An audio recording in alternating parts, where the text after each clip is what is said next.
မင်္ဂလာပါကျွန်တော် channel လေးမှာပြန်လည်ကြိုဆိုလိုက်ပါတယ်ဒီနေ့ပြောပြသွားမယ့်အကြောင်းလေးကတော့မိမိတပ်ပုံတွေကိုချက်ချက်ကောင်းတဲ့ကတ်တုံးတပ်ပုံလေးတွေဖြစ်အောင်ဘယ်လိုပြုလုပ်ရမလဲဆိုတာကိုပြောပြပေးသွားမှာဖြစ်ပါတယ်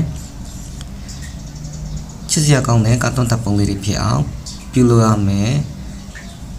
ဗီဒီယိုလေးကိုမစခင်မှာကျွန်တော် channel လေးကို like share follow subscribe လေးနှိပ်တော့ပြီးတောင်းဆိုပါစေမိမိတပ်ပုံတွေကိုကတ်တုံးတပ်ပုံလေးဖြစ်အောင်ပြုလုပ်ဖို့အတွက်လိုအပ်တဲ့ application ကတော့ HYPNC ဆိုတဲ့ application ပဲဖြစ်ပါတယ်ဒီ application လေးကို Play Store မှာဝင်ရောက်download နိုင်ပါတယ်ကျွန်တော်အတူလိုက်လုပ်ကြည့်အောင် Play Store ထဲဝင်လိုက်ပါပြီးရင် server မှာ HYPIC လို့ရိုက်ရှာလိုက်ပါဒီကောင်လေးပဲဖြစ်ပါတယ်စင်စင်လေးနဲ့ HYPNC ဆိုတဲ့ application လေးပဲပါတယ်ကျွန်တော် download လုပ်ဖြစ်တဲ့အတွက် browser တော့မ download ရတော့ပါဘူးမိမိတပ်ပုံတွေကိုချက်ချက်ကောင်းတဲ့ကတ်တုံးတပ်ပုံပြုလုပ်ဖို့အတွက် application နဲ့ဝင်လိုက်ပါမယ် open ဆိုတော့နှိပ်လိုက်ပါပြီးရင် permission ပေးလိုက်ပါ allow ဆိုတော့နှိပ်လိုက်ပါ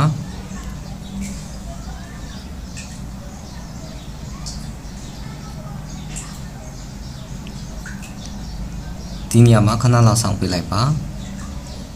ဒီလိုမျိုးပေါ်လာပြီဆိုရင်မိမိတပ်ပုံတွေကိုချက်ချက်ကောင်းတဲ့တပ်ပုံဖြစ်အောင်ဘယ်လိုပြောင်းလဲရမှာဆိုတာကိုပြုလုပ်ဖို့အတွက်အပေါ်လေးကိုနည်းနည်းဆွတ်တင်လိုက်ပါ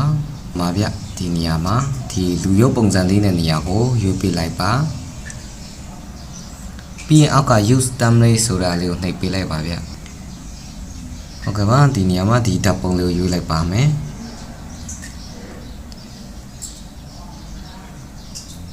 ဒီနေရာမှာတရားပြအောင်ဆောင်ပေးလိုက်ပါ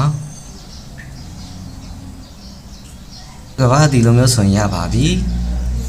တကယ်ကိုချစ်စရာလေးပါဗျကတ်တုံးတပ်ပုံလေးဖြစ်တော့ပါပြီတပ်ပုံလေးကိုလိုချင်တယ်ဆိုရင်ဘောဆင်းအောင်လေးနဲ့ export ဆိုတာလည်းနှိပ်ပြီးတော့ download လို့ရပါတယ်ဗီဒီယိုလေးကိုစုံသင်ကြည့်စုပေးတဲ့အတွက်အားလုံးပဲကျေးဇူးတင်ပါတယ်ကျွန်တော်ဗီဒီယိုလေးတွေကိုကြိုက်နေတယ်ဆိုရင် like share follow subscribe လေးနှိပ်တော့ခဲ့ပေးဖို့တောင်းဆိုပါရစေအားလုံးပဲ bye bye မနောက်ဗီဒီယိုတွေမှာပြန်လည်ဆုံတွေ့ပါမယ်